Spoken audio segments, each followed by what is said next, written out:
Welcome back to Second Breakfast and our ongoing Summerween series, celebrating hot weather and horror movies by bringing you the best thoughts, theories, and literary analysis this side of St. Roma. In this episode, we'll be talking about The Toxic Avenger, starring Peter Dinklage and Kevin Bacon.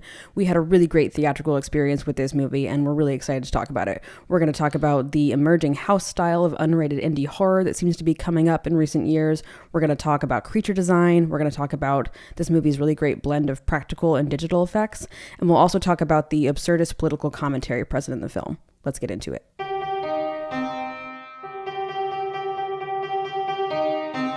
All right, so this is The Toxic Avenger, unrated. Technically, it was an unrated, limited release. So this is the reboot of the classic Toxic Avenger film and franchise. It's technically the fifth one that's been made, but it is a reboot. Mm-hmm. And I guess back of the napkin kind of plot. It's about a janitor at a totally corrupt and polluting healthcare-related company who sneaks into a gala. Or gala? Gala. I never know. You hear Met Gala, but besides that, the word is just opaque to me. And just like that, they call it the Met Ball, if you remember. That's true. Which doesn't help me at all.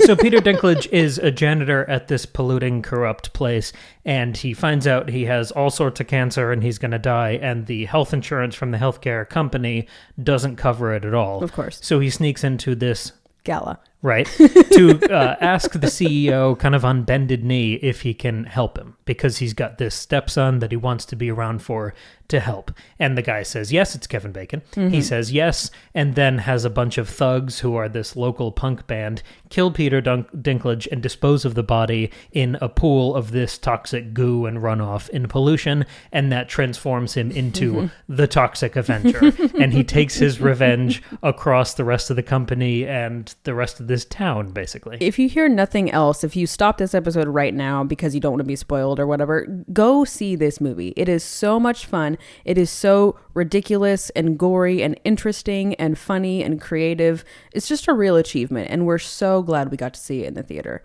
And the film was completed in 2023. That's right. And then it was sort of shelved. No one would buy it for distribution, so it looked like it was just going to die on the vine until the companies who have put out the latest Terrifier 2 and 3 releases of all these kind of great, fucked up, indie, unrated horror, they grabbed it and got it out in theaters and saved it from this like certain destruction. So there's a victorious story on screen and behind the scenes. Absolutely. I mean, that's one thing that haunts me is the idea that a movie can be made and then never be seen. I think that's so weird and horrible. Terrifying. Yeah. That upsets me so much. For even if the movie is bad, it's like it should be at least available to watch. Like even if you don't put it in theaters, even if it doesn't go to a specific streaming service, like can't I rent it on Tubi or something? Like come on. Tubi's free, of course. So you don't need to rent it on Tubi. Yeah, right. It's literally on Peepo. But so I'm so glad that we got to see this. But I think this is a good intro into your first topic about this this unrated indie horror moment that these movies are having, because like the Terrifier movies that we've seen, that was such an eye-opening, I think transformative experience for us, and I'm so glad that this movie is getting sort of a similar treatment. And I think I want to throw Jimmy and Stiggs in there too, which is another fantastic unrated indie horror that we talked about a few weeks ago on the show. And that one was an alien invasion movie that this guy doing everything with the writing and the directing, and he was the lead and the effects. It was an alien invasion splatter punk horror thriller filmed just in his apartment. Yeah. Over the course of 4 years. Incredible. He just obliterated his apartment. That was a fun discussion. Go check that out. Yeah, and that movie was so inspiring and exciting. But I think across this kind of mini pantheon of these 4 films, T2, T3, Jimmy and Stiggs, and Toxic Avenger, there is kind of a certain look that's developing. Yeah. And I want to, maybe we can work together to try to describe it a little, because the best phrase I could come up with here is crass color. Yes, lots of color in all of these. That's true. Almost an aggressive amount of color. Like we're moving away from the 2010s grayscale moment. You know, we are really leaning into bold, bright color and bright blood and bright greens and oranges and surrealism. Excessive amounts of color and blood and goo and fun. Yeah. None of the groundedness of the 2010s that you're talking about. That is long gone. I mean, Jimmy and Stiggs had so much blacklight paint Not just color and paint and kind of color correcting a lot of the light in the scenes to make them so dynamic and loud and brash, but particularly blacklight paint, which is kind of the most rude and garish that you can do with color. Totally, There's so many kind of shots of neon throughout these films. And I do you like that house style? I do. I mean, house style sounds, I shouldn't call it that because that makes it sound like it's this obvious automatic thing that people are doing. I just mean that that's a commonality between these four films. No, I do like it. I like your description of it as being surreal because I think that's really what it is, especially in something like Jimmy and Stiggs, but like Terrifier as well. Like it all of these things feel possible in these movies. It's not like these movies are so absurdist that that you don't believe them. You believe them within the scope of the film. You suspend your disbelief enough. It works, right? But all of these movies do feel very like dreamlike and sort of strange and uncanny. Like Terrifier is, I guess, the most grounded of these like 3 or 4 entries, but the clown itself is still so like crazy and absurd and supernatural and impossible, and the things that he does to people are so ridiculous and over the top, and so it feels like you're kind of in this like long going nightmare, especially because a lot of it takes place at night, and that's I think that's really interesting to have that style paired with that. Then something like Jimmy and Stiggs is a total like acid trip nightmare. That makes total sense. And then here in Toxic Avenger, there's a bit of a like, I mean, it's in the name, right? This reminds you of a superhero movie. And I don't mean a Marvel movie, but I mean in like this reminds you of a comic. That's what I mean. And comics to me always feel a little bit surreal and over the top and stylistic and expressive. And I think this style that you're talking about makes sense with all of these movies. And there have been years of Toxic Avenger comics. I think it's also that these 4 movies are, I define them by their color when I think of them. When I think of Jimmy and Stiggs, I think of bright pink and really deep, rich blue. Yeah, sure. When I think of Art the Clown, that character design is so contrasty. Right. It's all black and white makeup with always splatters of red. Yeah, and the blood that they use, the red that they use is that like bright blood, almost that like Tarantino style blood, where it's not like the dark red that would actually be seen in real life. It's much brighter. It's almost like ketchup, and that makes it much more surreal and fun. And this film is so green. Yeah. Not just for the creature design for Toxie himself, but also for all of the pools of the disgusting gross shit. Yes, right. And the mop that he's got. Yeah. But I love that color. I'm glad that we're kind of letting our hair down a little. Not just against the kind of millennial gray of all the 2010s movies, but it feels like an act of rebellion. Yes. When you look at so much of more mainstream movies, I love that we're covering less and less mainstream stuff as time goes on. I know, it's fun. Every time an unrated horror thing, it's like we're magnetized to the theater. Like, it's our what obligation to cover it. Yeah. But I love the loud, brash, garish, underground kind of color of this scene, this kind of artistic community. I do too. Versus, I remember when you went to see Wicked last year. You came home, because I didn't go. I love the musical. Bullet dodged. I just didn't, I don't know. I didn't need to Listener, see the movie. that movie was absolute, it was fucking awful. But you told me how washed out that the film felt, that it looked. Everything was backlit and the colors were almost drab. It was the most milquetoast, non-committal bullshit. And it was so annoying. I won't get into it. But the set design, the production design was gorgeous. Like the Oscar nominations and wins for the costumes and sets were earned. Like that movie could have looked so good. It had so much going for it.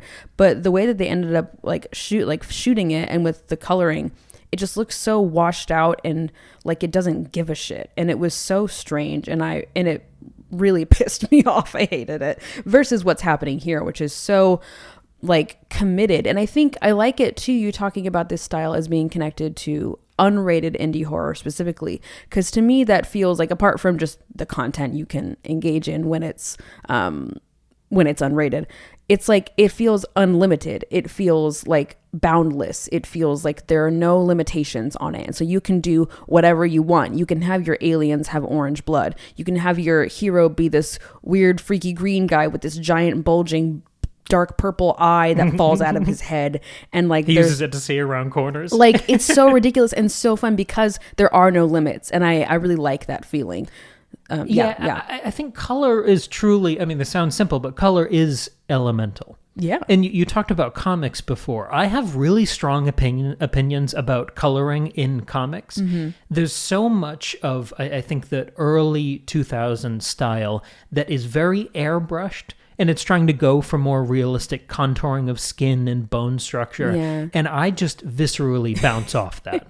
That's not what comics are for. And I know everyone has their own preferences, but Sure. I prefer flat colors. And that doesn't mean they have to be simplistic. I think there's a lot of beautiful, subtle coloring work that kind of fits that description. But when I think of comics, I always want the color to feel like the 60s. Right.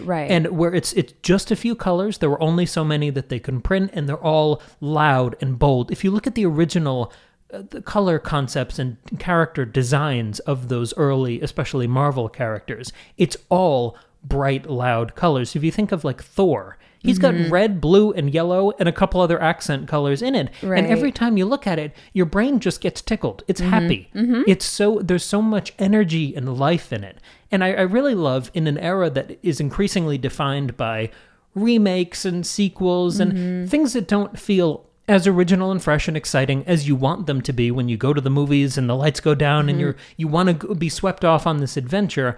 I love that indie horror in this way is grabbing the public imagination. Yes. Because color just enriches me. Do you remember how, we've talked about this multiple times and we will continue to, the color in Strange Darling last year? Oh, yeah. And that was this beautiful horror movie set in the woods, and there was this great chase, and it was shot on 35 millimeter, and the yellow and the green of the woods, and this bright cherry red of the car that the kind of femme fatale was riding away in. It made you feel like you'd never seen colors before. It was so rich and exciting and vibrant. Yes, absolutely. Yeah. I love that. It sounds stupid, but I really wanted to hit color. This crass, beautiful, unrated color design. And I like it in horror too, because so much of horror, the color palette is like dark gray and white and brown and red, like, because it's like, it's scary, it's spooky. But I think it's impressive when you can have a movie be scary or gory or excuse me, or interested. I'm getting so emotional about the color in this movie.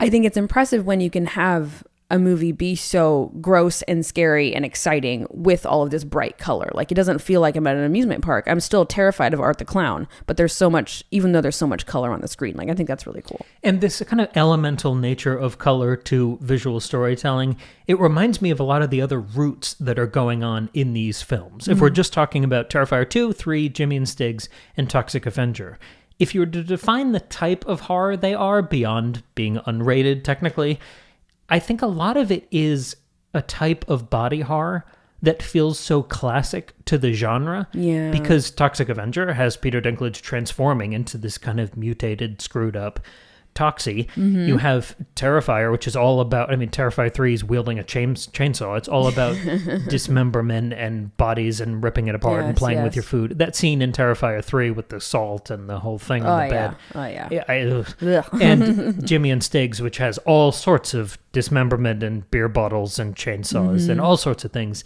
This takes you right back to archetypical, basic, not in a bad way, horror, where you have Frankenstein, which is about mutations and bodily transformation. True. Jekyll and Hyde, which is all about massive body transformations. And even, to think more cinematically, things like The Exorcist. Yeah. I was reminded of that during this film in the way Reagan transforms once she's possessed. Oh, sure. That's kind of what happens with Toxie here. Interesting. Yeah. Yeah. Where they change color, they look sickly. And gross. They have these kind of lesions and scars and bruises.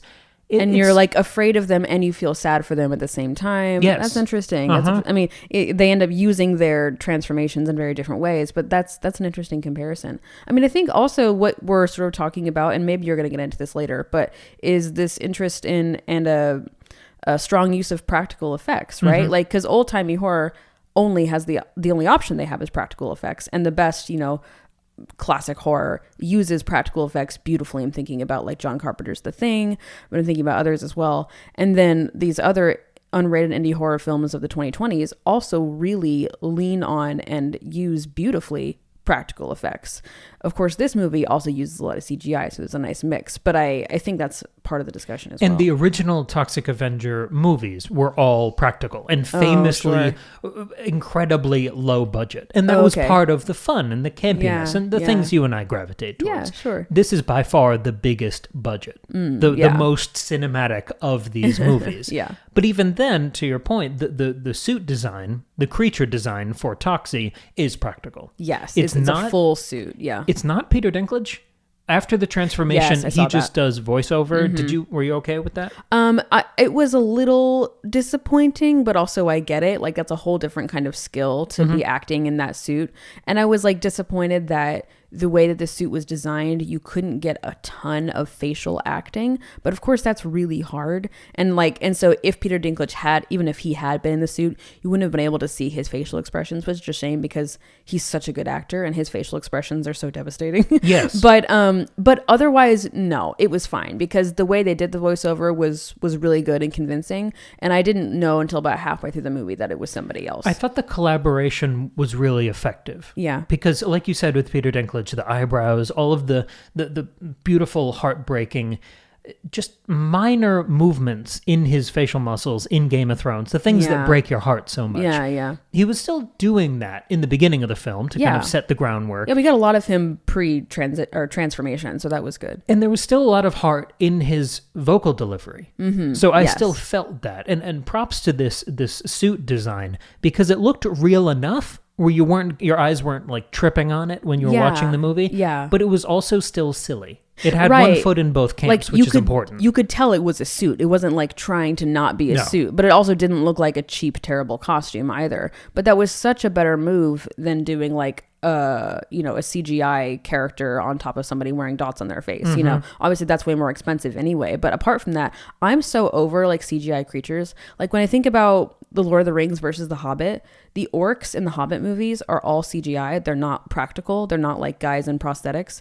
And it just reads differently to your mind. It feels uncanny and but not in a good way. And it's distracting. Like as good as those orcs look, I know they're CGI and it bothers me, whereas this, it's not trying to be anything else. It's a suit, but it also feels believable within this world at the same time. So I like that. And most importantly, it's always interesting to look at.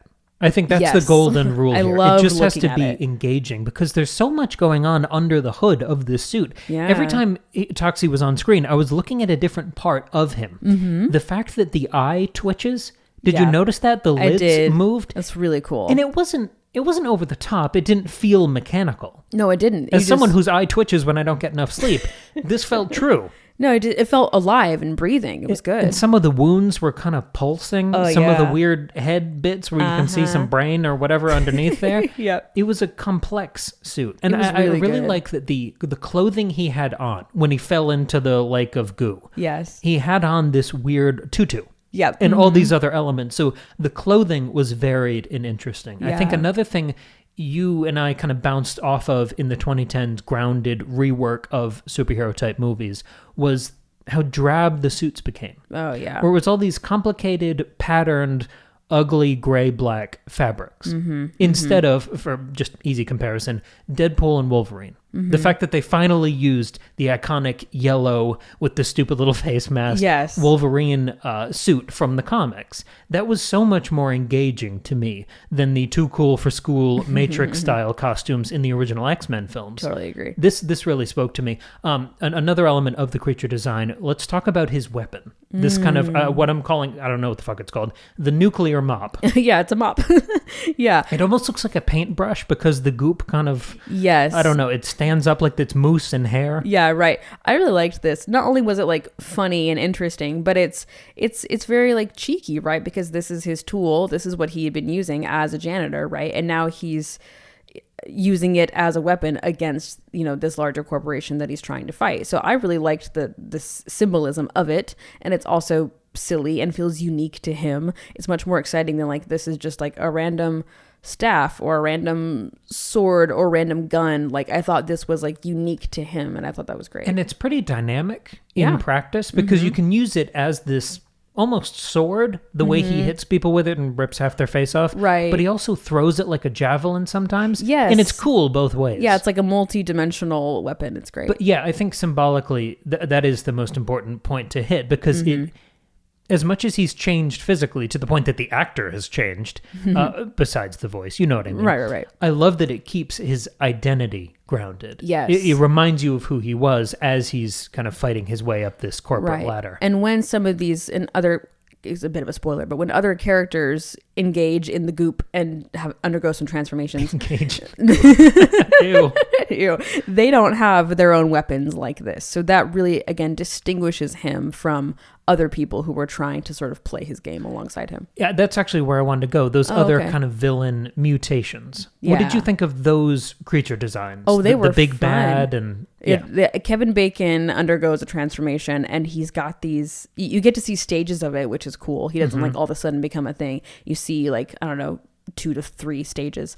But by the end, he's got these teeth that look so ridiculous. They're like long. I mean, they're like animal teeth, and they're like sticking out of his mouth. He almost ends up looking like a Krampus kind of character. Yes, because he's got the horns and the and this long hair. Yeah, he kind of he becomes very animalistic compared to Peter Dinklage's character, Toxie, who becomes more like an alien. Yeah, and so there's sort of like this difference, and I thought that was interesting too. But I thought the teeth were so great, and you could see Kevin Bacon, struggling to talk through it. But like, of course he would. Like it didn't, because they didn't, at least as far as I could tell, they didn't just dub his voice over. Like it felt like he was trying to talk through those teeth, because of course he would be trying to talk through those teeth. And then the lady, his wife, what does she become? She becomes some other kind of freaky weird thing. Yeah, her face is all zombified. Yes. And that's also really fun. So I liked that there were different interpretations. Like it seemed like it's kind of varies based on how much of the goop you ingest, right? Because Peter Dinklage fully dies and is like is submerged in this goop, and he becomes this brand new thing, versus Kevin Bacon, who drinks, he takes a shot of it. He like drinks some of it, and then what's her name, she like I don't know names, I don't know anybody's name in this movie, she injects herself with like a little bit of it, or like gets a couple drops from the flask, or she doesn't get as much, and so they're different stages. And I liked us seeing that, but I liked that it manifested differently in each person.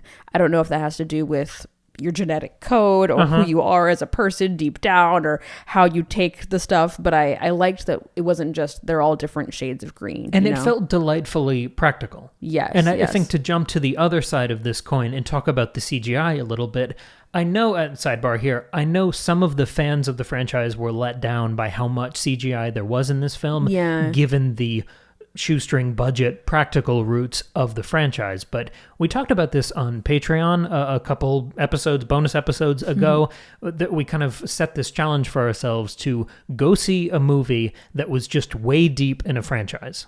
And not with no context, with no precedent, because we like doing a full rewatch usually. Sure, we don't go into anything blind. We kind of did that here by going into the 5th movie in a franchise. I knew nothing about this going in. Yeah, and it is a reboot. But did you ever feel like you were missing things like callbacks, Easter eggs? I could tell there was probably stuff going on that I was not privy to. I mean, I couldn't identify it because I don't know, but I could imagine that a fan of this franchise, somebody who's familiar with the original films, would get a lot more out of this than I did. And that might mean that we're less critical of it. Sure, yeah. But just as a newbie to the franchise, I went there for Peter Dinklage, I went there for Elijah Wood, I went there for Kevin Bacon. Oh yeah, we haven't mentioned Elijah Wood. Elijah Wood's in this movie. He's so good. Speaking of practical effects, speaking of Lord of the Rings, yeah. And he was fantastic. Oh, he was so good. I had a great time with this film, and I didn't mind the CGI gore because it was such hyper violence. That it was so like dragging this stupid nuclear mop thing across a guy's head and ripping off half of his face and his little tongue waggling. Right. Or slicing the top of somebody's head off. Like, yeah, how are you going to do that practically? It was, they were so shocking and hilarious and quick. So many of the kills, it was just this meat grinder that I didn't mind that when the effects were wonky, I think sometimes it served the horror as much as it served the comedy. When it was a little anatomically impossible or loud or silly, I thought that served the moment. Yeah, I know. And I always appreciate practical effects, but I didn't mind it that much here. No, it was all right. I think because there were so many great practical effects as well, I didn't mind it. Yes, it seemed like they just were really, they knew what their limits were. They knew where they could do things in one way and where they needed to do things in another way. And so I don't mind a digital effect when it's needed. And I know that every movie has digital effects now, even if you don't realize it. Like every movie does, and that's fine. But when you can do practical, I think you always should. And I think this movie did that. So I'm happy with how it all went. It was very much a pick your battles situation. Right. I want to ask what you felt, how you felt about the vistas, the CGI kind of environmental work for so many of these locations. Honestly, I didn't really notice it. Like when they're at the kind of toxic lakeside. Yeah. And you see that the environment's all different and that the sludge is all there. Oh, sure. And everything feels all dystopian, and you know that's not a set. Well, yeah. I mean, or the factory even. Because I think that leans into this sort of surreal, dreamlike thing you're talking about. It doesn't feel totally natural. It feels a little like impossible, but that's kind of the point of the movie. All of it feels stylized and impossible. So I thought it was fine. Yeah. I think it felt so overt to me that it felt bolder as a creative choice. It wasn't just stylization, it was a hyper stylization. And it reminded me a little bit of another indie kind of under the radar film we talked about a few months ago, In the Lost Lands. Oh, yeah. Which was so incredibly hyper stylized and had all of these plainly and overtly CGI locations. We talked about that on the show, didn't we? Yes. Yeah, we did. It was beautiful and dreary, but also incredibly dreamlike and effective and transportive. It had this music video quality to it, so it felt very dreamlike. Yeah, I felt some of that here in a good way. In the same way I really enjoyed that film. I like this kind of lowbrow surrealism. Maybe that's a good way to describe it. Oh, okay. Yeah, I like that. Another, just while we're talking about the Patreon and the other episodes, we have an episode coming out this Sunday, our latest bonus episode, which is a breakfast buffet roundup series. We're talking about 4 films. We're about to talk about the horror comedy elements of Toxic Avenger, so this makes for a good transition. Okay. We're talking about 4 comedies. And the kind of theme and idea here is mirror image movies. So you know how sometimes 2 movies come out around the same time? What were they called? No Strings Attached and Friends with Benefits. Thank you. It's like the best example from like the 2010s. Sometimes 2 movies come out around the same time with almost the same premise, and it's just like an eerie feeling. Yeah, that happened. It's like you don't know how it happened, but it did. Yeah, that happened to us twice. Yes. So 2 pairs of movies with basically the same premises. And in both cases, one of them really worked and the other one really, really, really didn't. So it's us trying to understand why and kind of compare and contrast and parse and figure out why some of these movies. Can we rattle off the films just to tie it in a bow? Okay, yeah. Let's see. We have Splitsville, The Roses, Caught Stealing, and Honey Don't. Yeah. Really fun discussion. That comes out this Sunday on the Patreon. Go yes, check it out. $2 a month. You can support the show, get access to that episode, and the whole back catalog of bonus episodes. Very excited. Moving on to talk about horror comedies more broadly. I looked back through our kind of pantheon of episodes this year, and there have been a lot of horror comedies just in 2025 that you and I have talked about and analyzed on the show. We did an episode basically about horror comedies being, I believe we called them time machines. Yes, we did. We did do that. So just to rattle those off for context, we talked about Clown in a Cornfield, The New Final Destination, Heart Eyes, The Monkey, and Companion.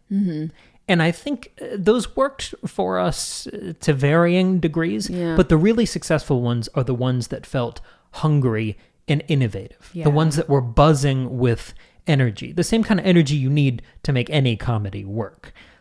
And what did you think of The Toxic Avenger as a horror comedy? Yeah, well, this one has a good mix of comedy and like real drama, I think, because kind of the central thread here is Peter Dinklage's love for his stepson and him trying to repair and improve that relationship and trying to, solve the impossible problem of if I die, what happens to my kid? And that, felt very serious and real whenever it was on screen. But there was also so much funny stuff happening at the same time. So I liked the mix because I don't know if I would even call this a horror comedy, because to me, a horror comedy is mostly comedy in compared to real serious drama moments. And so this has lots of elements of comedy, but it's a nice balance compared to some of the other ones you mentioned. I liked it. Not that I dislike a full horror comedy. I do really like that, but I thought this actually had a nice balance, which is really impressive considering these sort of stylized, almost absurdist, almost parody sort of environment and style that we're in. Yes, I think there was an element of parody here. I'm interested that you wouldn't call it a horror. Would you just call it a horror movie? I would call it a fun, splashy horror. Yeah. Because for me, it does remind me of all those other horror comedies in turn. Yeah. I think The Clown in the Cornfield has this central mystery to it in the same way this does. Final Destination is so slapstick in the same way as the violence in Toxic Avengers is. Sure. Heart Eyes has this real emotional core to it in the same way Companion does. It's all about human relationships kind of ad absurdum, taken to the extreme. Yeah. And The Monkey has such a dark humor to it. Yes, it and does. I think a lot of the parody or satirical elements of Toxic Avenger remind me of that sensibility in The Monkey, that kind of wry misery of the monkey. Sure. I don't know. Well, and I think also in something like Hard Eyes, like you said, that has a bit more like heart and realness to it. But And I think eyes. yes, it has both of those. That's why it's called that, actually. But I think in Hard Eyes, the humor often offsets or counteracts the drama. You know, anytime there's a moment of, you know, drama or like serious conversation or, you know, relationship stuff happening, it's immediately undercut by a humorous moment, which is a certain style that's fine. But I think that's not what's happening in Toxic Avenger. I think like none of the drama and seriousness is undercut. Somehow I'm able to feel deeply sad about cancer and like terminal illness while also laughing about other things at the same time. I'm not like rescued from the sadness by the humor. It's more just like they're both in there simultaneously. And I liked that approach. Yes, I like that. I don't think the humor undercuts or like balances out the drama. No, I that's think not this style. Yeah. I think it's a reflection of the drama. It's usually a processing of the drama. Yes, right. The same principles seem to apply to the effects as they do to the script in this movie, in that both things are punchy and loud and sudden. That element of surprise that is so essential to comedy. I think there are as many punchlines in the effects of the sudden violence and gore as there are in the script. Yeah. In that, in any of these respects, the film never really lingers on a joke or a moment of gore or a kill. It just goes. We talked about that hunger, that innovation, that buzzing, restless sensibility. This film didn't feel smug. And I think the thing that kills me about comedies, whether they're horror comedies or just, you know, boilerplate, whatever, relationship comedies, it's when they feel smug or self-satisfied or complacent, when they lose that restless, creative energy. Right. And maybe to caveat this, there's like a 2% maybe of the jokes in this movie that are kind of MCU humor in a way that isn't fresh anymore. Yeah, we're slightly leaning into the millennial cringe humor, like just a teeny bit. Like, to describe that a little, when it feels like they left the camera rolling at the end of a scene and people are kind of riffing awkwardly. Yeah, There was a little bit of that, but not enough to ruin anything. No. It was just the slightest lean. And it was like, that was just kind of the tone of the whole thing. And even like the title cards when it's like telling you where you are in space and time. Like, you laughed every time. Because they're so dumb. Like, it was silly and it was like, oh, that's like a little cringy. But it was also, I don't know, it worked in the context of the movie and I was okay with it. Like, it wasn't like the funniest movie I've ever seen. It wasn't my favorite kind of humor, but it was still good. It was propulsive and fun and light on its feet. Yeah. And right. I liked the density of the jokes here to kind of hit the other element of comedy. Yeah. There were so many little visual gags and tiny kind of snuck in there dialogue jokes that weren't the center of attention. I feel like this would be richer on a rewatch. Yeah. I love that density. Yeah. It reminded me a little bit of The Naked Gun a couple weeks ago, Oh, which we didn't sure. talk about on the show. Yeah. I think I found this funnier than I found that. Oh yeah, this was Or funnier maybe than that. more consistently funny. Yes, But they yes. had that same density. And that's always what I look for in comedies. Yeah. So the other end of you kept talking about parody and this satirical sensibility. I want to talk about the political commentary of this film. Yeah. If you're just calling it a horror movie and not a horror comedy, which I kind of like the more you say it, this is the horror of this film is the horror of the American healthcare system. Yeah. And this is perfectly encapsulated in the inciting incident of the film with Kevin Bacon, where there's this happy, bright, I mean, the same way you see the ads for medications on US TV all the time, or God. YouTube or Spotify or wherever you are, Yep. where it's like glad handing in public and it's all sunshine and rainbows. And then behind the scenes, it's voracious lying and side effects and death and screwing you for obscene amounts of money. Yeah. There's that duality. that total kind of veiled evil and cruelty. I loved so much how this film reveled in that contradiction. Yes, that too. coexistence.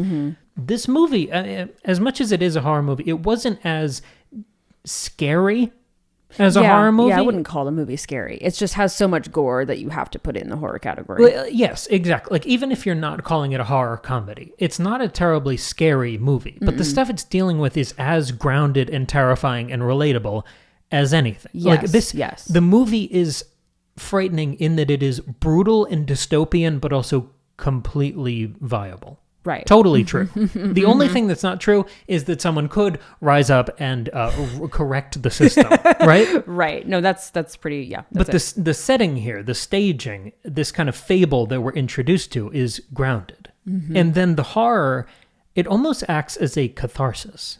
Yes. It's almost like a John Wick kind of thing. Yeah, but the thing we're grinding away against is the American healthcare system. Right. In a way, in terms of horror specifically, this film reminded me of why we both so love the sixth Saw movie. I was going to say, what is this, Saw 6? That's exactly what I was thinking. Yeah, because that also, if you don't know, has a really interesting, biting commentary on the American healthcare system. And not only that, both of these movies are sort of letting you play out a revenge fantasy of what if you could punish these people who are arguably some of the most evil people on the planet, who exploit people in their absolute worst and most vulnerable states. In Saw 6, all of the victims, I guess, are all of the people in the medical system who denied Jigsaw coverage when he was trying to get his cancer treated. Yeah, it's like all the people who work for the insurance company. Yeah, and I think one of the traps are kind of doctors, too. themed around that a little bit. Yeah, and that felt so cathartic. There was such a release. You weren't laughing as much at Saw 6 as you are here. Yeah, but it was the same kind of release for an audience. Yes, you're like of course, because when Peter Dinklage becomes this thing and he's going out and killing people. Yeah, it is. He's killing people violently, and that sucks. But like the people he's killing are evil. They're either the people who work for Kevin Bacon, or eventually, spoiler, they are Kevin Bacon. And so, like, of course he's doing that. And the movie does like try to reckon with like, hey, you were like killing people in this horribly violent way. Like maybe you shouldn't do that. But at the same time, you're also like, they kind of make a joke like, well, it was self-defense.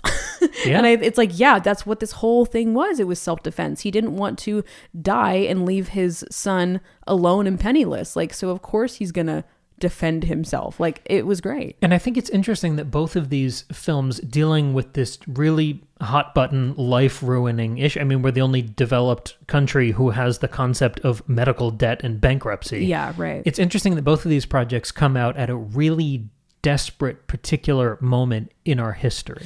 Yeah. With the way healthcare and, the rest of the economy and world are going right now, I think this speaks to kind of a yearning and desperation and almost a recession era terror in society. Yes, yes. Because the other thing this reminded me of was Breaking Bad. I know. When we were describing this movie to somebody the other day, they were like, it kind of sounds like Breaking Bad. And we're like, yeah, it does. But not only did it felt like Breaking Bad in this sort of concept, but there's a little bit of like, wait, am I mixing up movies? They're in the desert, right? Is there desert stuff? You're thinking of Casino. I'm thinking of Casino. We saw Martin Scorsese's Casino last night. I saw Maggie's brain skip the tracks but there. There is stuff in the desert. I'm remembering now. Yes. They do go out to the desert in certain areas. So sorry. Yes, there is Breaking Bad overlap. Sorry, but the central. I'll give you a second here. No, thanks. The inciting incident, kind of the transformation of Peter Dinklage into Toxie. The circumstances that change him are these societal horrors. In the same way Walter White becomes this twisted, evil version of this Heisenberg version of himself because of these same societal terrors. And to your point earlier, these two things are both, coming out at a really interesting time in American society, and like our interest in and preoccupation with and concern about healthcare. Because Breaking Bad was 2007-2008 recession era. So it's this same kind of spiraling societal catastrophes examined on this individual fantastical scale. Right. And sort of the difference between the two is that Walter White, his journey starts as this almost like heroic, pulling himself up by his bootstraps, taking control, right? Trying to, reclaim what he has been denied and all of that. And then it over the course of time, he actually becomes a monster, versus here where he does literally become a monster, but he remains good and does the right thing and is able to save himself and his son. It's really that's a really interesting inversion. I want to come back to that in a minute, but first, another bit of context here. The film lives up to this message. I think a lot of times you have revolutionary or progressive ideas in a film, but we're not moving the needle on any sort of societal level. This film, which we already talked about being rescued from non-release and no distributors, they used their marketing budget instead of buying a bunch of ads. They used their marketing budget to clear $7 million in medical debt. Holy shit. I did not know that. Yeah. That's incredible. Because that's the point of the movie. That's the message of the movie. That's awesome. Yeah. Oh my God, good for and them. obviously you get a lot of free marketing for doing something like that. Well, but, yes, right. Two birds. I mean, forest for the trees. That's an incredible thing to do. Oh my gosh, that's awesome. And that is living up to your principles. Fuck yeah. Yeah. Yeah. Unbelievable. That's really cool. cool. Really, I mean, feather in your cap, regardless of what you think of the film. Fantastic. That's really cool. But the film's also great. Another element of the political commentary here is the amount that the film manages to skewer the kind of cultural rot. I loved what they did with the news anchors, where it felt like it was the woman on one side Yes. and the man on one side, and she was more liberal and he was more conservative. Yes. But he was always just like grouching off topic about something stupid. And the film didn't, again, the thing that works about comedy, it didn't linger on it too much. No, it didn't. Those were most of the little snuck in jokes they were at just the in end. between. Yeah, you could totally miss them and still really enjoy the movie, but they were so delightful if you paid attention. And one of the set pieces is this hostage situation at a restaurant that has recently been renamed, and the guys taking it over think it's like this woke rebranding. I mean, literally, the fucking Cracker Barrel thing happened like last week. Yeah, right. That was so fun. And did that work for you? Was that cringe? How did you feel about that? No, it was good. I mean, it was, in the way that you already mentioned, the humor throughout the whole movie is the teensiest, like 2% a little cringe. But so this was like in line with everything else happening in the movie. And I liked it because it was ridiculous. Like, what a dumb hostage situation. But that is how angry and up in arms everybody is about so many things now.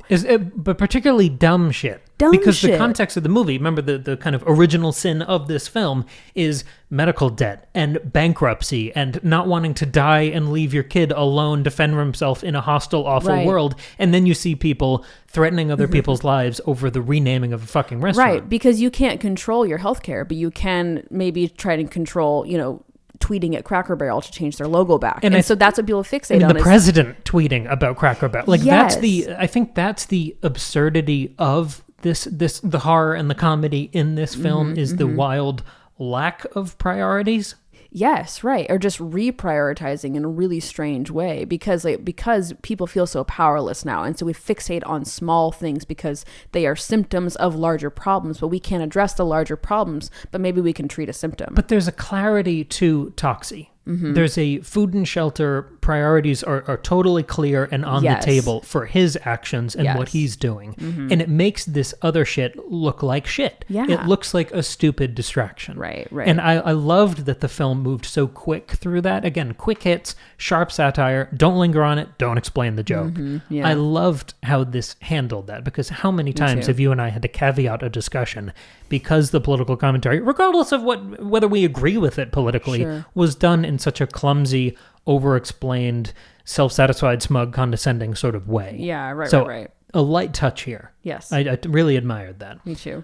I want to close out here with kind of a broader philosophical conversation here.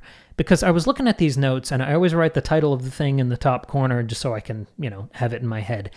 And we haven't really talked about the title of the film. I know it's a remake, but I want to talk about it in a fresh 2025 context. The film is called The Toxic Avenger.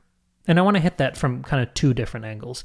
One is the toxic label. Like, I know that is because he's thrown into the sludge and he's toxic and the nuclear mop and all that thing. But to look at it in the way we usually use the word toxic when we're not talking about Britney Spears. You and I love that you called this more of a superhero movie, more of a horror movie than a horror comedy like I was talking about it. Do you think this is a toxic in the terms of cynical or depressing or snide? Do you think it's that kind of toxic film? Because I kind of found it hopeful. Yeah, no, I didn't think it was like, and I agree with you. Like, it doesn't feel like, oh, this is a biting, gritty version of a superhero movie. This is like this is what life is really like, because it does give you a really harsh reality, a much harsher reality than stuff we get in like a Marvel movie. As far as I know, I haven't seen them all, but it does feel really hopeful at the same time, and not in a cheesy way, and not in a way that feels impossible. I mean, the whole movie is kind of impossible, but at the same time, it feels most movies are impossible. Well, right. But it still feels like, yeah, this is a real problem, and it would be amazing if we could, have revenge and take control over our own health and well-being and financial security and love our kids. Like, so no, I found it very helpful, and not like, toxic and biting and grating the way that we might use that word. Because I think a lot of the grounded 2010 superhero thing that you bounced off of is that more snide, cynical, maybe toxic is the word, versus how much you and I both connected with Superman a couple months ago. Right. Where that is so not toxic, that is so hopeful, but we kind of qualified, we did an episode on that too. In that discussion, we talked about how the film isn't hopeful in spite of, like, it doesn't shy away from the real bad shit in the world. Right. It is hopeful despite that, while acknowledging and overcoming that. Right. Versus like MCU movies, which are certainly hopeful. That's the whole point, is they're superheroes. But it ends up feeling cheesy and weird because they've undercut the seriousness of everything. And so the serious moments don't feel believable, and they feel cheesy. And the humor and the writing have like made you not take the movie seriously, and so then you don't take the hopeful moments seriously, and so it feels cheesy and unbelievable. And they've kind of undercut the effectiveness of all directions, whether it's cheesy or gritty or hopeful or dramatic or traumatic. Like, they've sort of undercut the whole thing, and so you don't buy any of it. Versus like the Superman, like you're talking about, or here in the Toxic Avenger, it feels more believable, and therefore the hopeful element is more impactful. So you thought there was a tonal resonance between this and Superman? I thought you were going to call me crazy for this. No. I mean, like, they don't feel the same. Like, if you just like sit back and look at it from a distance, like, tone wise, they're very different movies, but the effect is similar compared to like an MCU movie. So yeah, I totally get it. I think maybe that kind of works for me, because James Gunn used to make kind of splattery indie horror type movies. Oh, okay. That were more subversive and goofy. And James Gunn did Superman, if you don't know. Yeah. But also, Superman is such a rabidly colorful film. It's interesting. We talked a lot about the color when we did our discussion. Yeah. What we're talking about with this kind of unrated indie horror color palette, I feel like some of that has graduated with James Gunn into more of the public eye. That's interesting. I like There's kind that. of a lineage here. Yeah. No, it is funny to like, they're obviously the original Toxic Avenger is named when the Avengers as a Marvel comic concept do exist, but they didn't exist in the way that they do now in our like zeitgeist, like in our like cultural consciousness. Yeah, sure. Right. So it's interesting to see that title, and somebody who isn't familiar might think it has something to do with Marvel, and of course it doesn't. So that's interesting, so that comparison's going to be in your head whether you know about this original property or not. The other kind of angle on this title I wanted to hit is just the word Avenger. Sure. Because that's a big thing. I mean, it's incredible that the word isn't trademarked. I know. That they could have this in the title. I mean, that's why awesome. it helps that it's an existing IP. Yeah. Maybe to oversimplify the question, what is he avenging? Or who is he avenging? An Avenger is somebody who is seeking revenge, right? Like, that's what it is. And for him, he's sort of avenging, I guess, himself, because he's going to die, because he is sick because of the place that he works at, and the place that he works at won't pay for won't cover the treatment that he needs to cure the sickness. So he's like dying like in like twofold from this company, and he's going to leave his stepson behind. Also, the chemicals from this place killed his wife, the mother of his stepson. So I guess he's really avenging her, and he's trying to protect his son. And I guess like if you zoom it out, he's avenging everybody who's been affected by this. There are other this company. Characters in the film who have relatives who've died. Yes, from this right. thing. So it starts as a personal thing, but I think it really blossoms out into a larger thing. And I think that's why the film resonated with me. As funny as I found it, as much as I enjoyed the gore and the rest of it, I thematically I really connected with this film, and I think it's because of this. I think it's who he's that wasn't like a trick question, but I think he's avenging kind of everybody. Yeah, I think there's almost when he gives that speech at the concert, after he takes out the bad guys and grabs the mic and kind of talks to everyone and explains this corruption, that's where it kind of turned for me. And he became, instead of this kind of singular, fantastical creature feature character, he became kind of a folk hero. Mm-hmm. There was something folkloric and based in community there, almost like a medieval knight defending the village. There was something... It was a representational democracy instead of this kind of dictatorial vigilante character. Yeah. I wanted to talk about just the superhero connotations of the word Avenger in 2025. You haven't seen some of the latter Avengers movies? No. Peter Dinklage is in there. Oh, that's right. So he's been in an Avengers movie. He's like, that's right. Thor has this new weapon and he's got to do something. So he goes to this forge in who knows where. Sure. And Peter Dinklage he's like, his proportions are weird.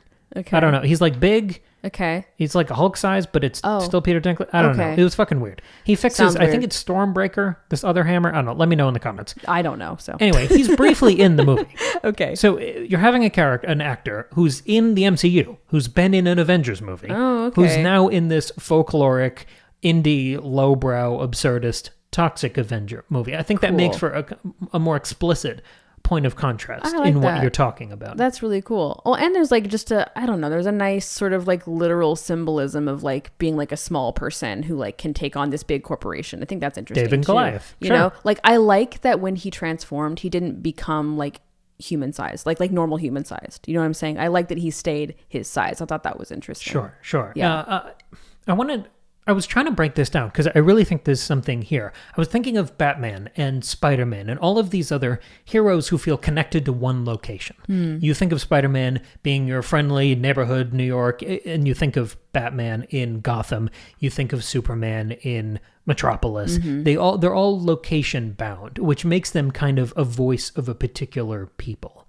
And I loved that Toxie became that voice. Again, almost felt like a politician sort of thing, especially when he was on stage speaking about these important issues. Yeah. For a second, it felt like a rally. It felt like a protest, almost. And that's interesting in the context of the basic vigilante fantasy of most of these heroes, where they're working outside of the law. That's true. Outside of like the establishment, right? Outside of institutions. Yeah. They're not working with the police. They're not working with lawyers. Batman just beats the shit out of, And the Avengers becomes bad when they start working with the government. Oh, sure. You know what I mean? Sure. And that's where it becomes like a police state sort of thing. I mean, how many comics have delved into that idea? Or even the way The Boys corporatizes those superheroes and they immediately become evil. Yes, right. So we're still doing the vigilante thing, but it feels like a power fantasy.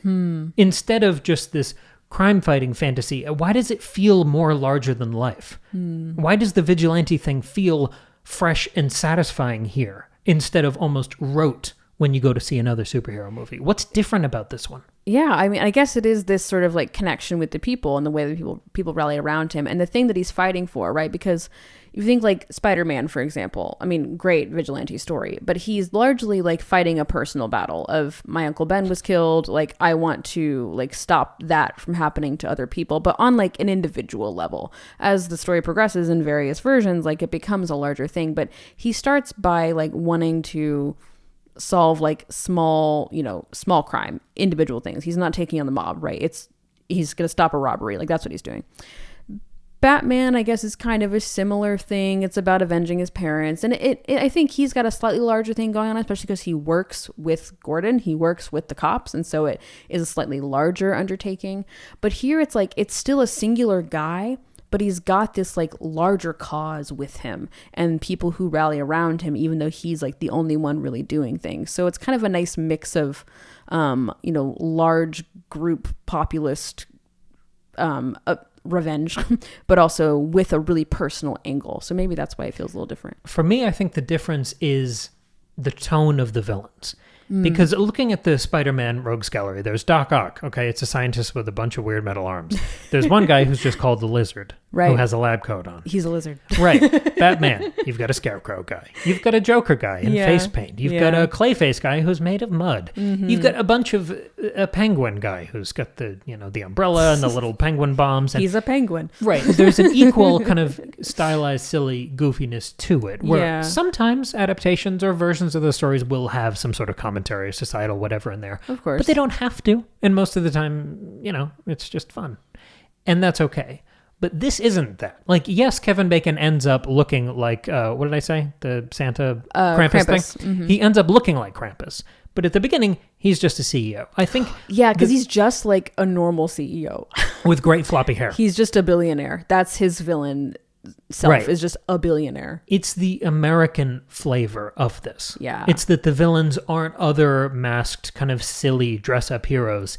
It's how American this feels. It reminded me of a movie I absolutely love called God Bless America, which came out probably we're getting old now. Probably 15 years ago. Many Yes, you have. years ago, I saw Bill that. Murray's brother's the lead. Yeah. I'm sorry, I forget his first name. That's okay. But it's, I believe, written and directed by Bobcat Goldthwait. I always I'm fuck never up that name. gonna know. Anyway, that is Tell us in the another comments. like American coded political revenge story that's increasingly violent and slapstick and politically charged. I forgot about the movie. That was a good one. Yeah. Exactly. And you have the same sort of cathartic release because the whole film's very much targeted at one relatable problem. And I love that the problem here, it wasn't just the horror of the healthcare industry. Mm-hmm. It was the system at large. There were kind of a wink and a nod at the rest of this hulking Goliath. I mean, this desperate capitalistic pressure cooker, basically. Right, It was society-wide corruption that Toxie was fighting. Yeah, because like, apart from the healthcare problems, it's also addressing like class issues, because not only is Peter Dinklage like sick and is going to die, he's got no money. He's a janitor. And so you see him absolutely panicking. At an incredibly successful company, he's still wildly underpaid. Yes, right. And so it's like, it's just and when he's in that gala, like a gala is, of course, a fundraising event and only rich people attend because it costs $10,000 a table to attend the event. And it's all about giving, but they're all like giving generously to causes, but it's just like feeding itself. It's not actually solving any problems. And so when a real person who doesn't have billions of dollars comes and asks for help, he's denied and killed. Like, that's the worst thing ever. One of the opening scenes of the film is that corrupt organization killing journalists who were reporting on it. Oh, that's right. The movie's broader than just diagnosing one societal ill. Right. And Kevin Bacon's character is ridiculous. He's like, it almost feels like a parody, but it's like, I get the sense that, I mean, I don't know any billionaires, obviously, but like, that's just behind closed doors. That's who he is. Like, but also, there is that cartoonish level of greed and evil. Yeah, because that's what is present. Like, it is cartoonish. It is ridiculous the amount of greed that is present. And exploitation. Yes, exactly. So it's just being like obvious about it. It's being overt about it, you know? And if we're bringing it back to the kind of superhero comparison, when you think of most Batman or Superman stories where they're just fighting a big lizard in a lab coat, it's silly, it's not grounded, but it's still kind of, you can wrap your head around it. It's two guys fighting each other. Yeah, sure.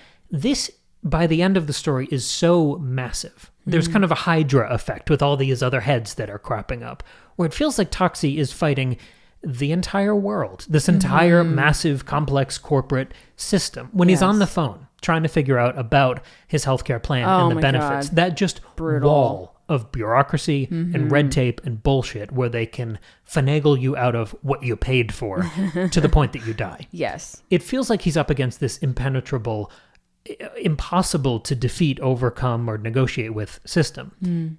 It's weird that given those odds, that David and Goliath thing, the film still didn't feel nihilistic. No, it didn't. Yeah. And it wasn't even about him winning at the end. Right. There was like, why didn't it feel hopeless? When they explore how impossible the odds are, why didn't it feel nihilistic and jaded? I guess maybe it was his, like, because he never becomes jaded. Like, he's upset and he's afraid and he, is, I mean, before he transforms, he's like, totally desperate in that he's robbing his own company and tying up his coworker so that he can steal money to survive.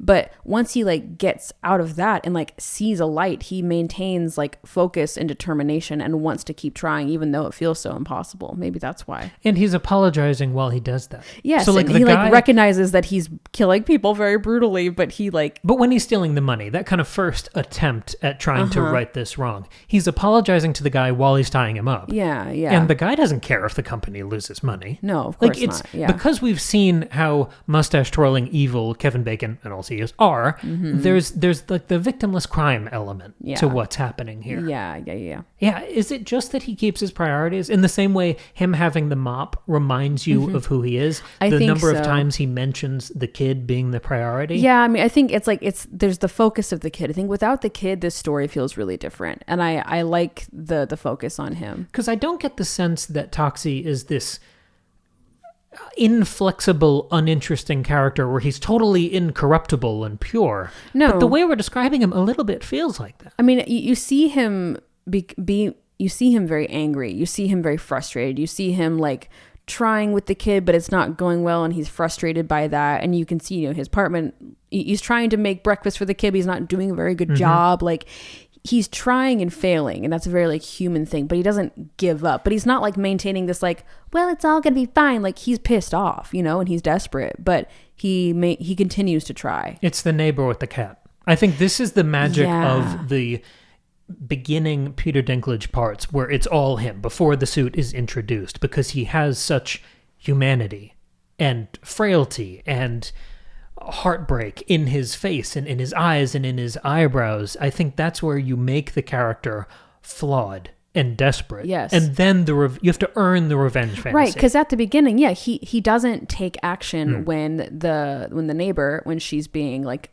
blackmailed and exploited to sell her apartment, and threatened, right? He doesn't do anything, and the kid notices, and Peter Dinklage says sometimes the best thing is to do nothing. Like, that's where he starts in the movie, but he does still save the cat. And that's where the kid recognizes him on TV after the transformation, is when he says, sometimes you have to do something. Yes, right. And that's how he knows it's him. That's the tagline that the film used in explaining using the marketing budget on medical debt. Oh shit. Yeah, that's amazing. Yeah, I like that. So we are moving the needle. Mm-hmm. Yeah, so he at the beginning of the movie, he's a bit more jaded. He's a bit like, there's nothing I can do. Like, I'm just one person. Like, what could I possibly do? Like, everything is against me. I can do nothing. I can save this cat, but that's kind of all I can do. Kind of like I can get mad at Cracker Barrel, but I can't change the healthcare system.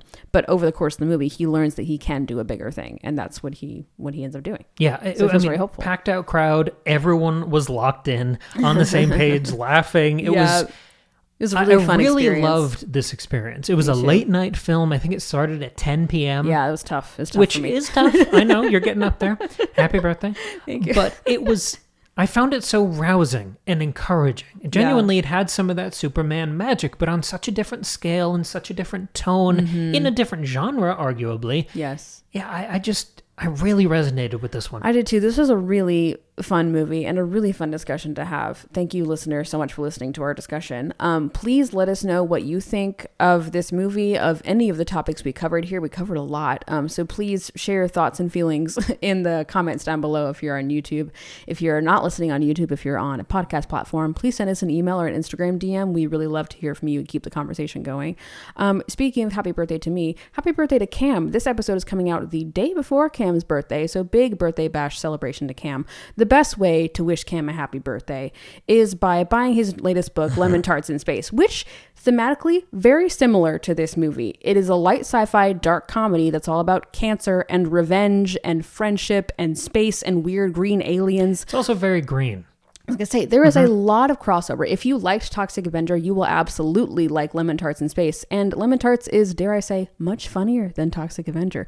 Toxic Avenger was funny, but... It's not what I want to be saying. Well, that's what I'm saying. As a person who has read and listened to and watched these two different things, I think Lemon Tarts is much, much funnier. So go check it out, listener. You can, like I'm hinting at, you can read it as a regular book, or you can listen to the fully produced audio drama. It's really fun. It's like Ridley Scott's Alien if it was in the style of Monty Python, and instead of a xenomorph, it looked like Flubber, and it was cancer. Yes, right. That's exactly what it is. It's so much fun. Please check it out. The link to purchase that is in the description down below. You can buy the book, or you can buy the audio drama, or you can listen to it on a streaming platform. There are all kinds of ways. The internet is a beautiful place, but the links are down below.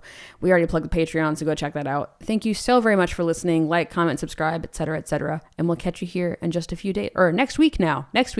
Or on Sunday for the breakfast buffet roundup about mirror image movies. We're back to weekly, and so now I'm like, how do I end these episodes? Whatever. We'll catch you sometime soon with another brand new episode.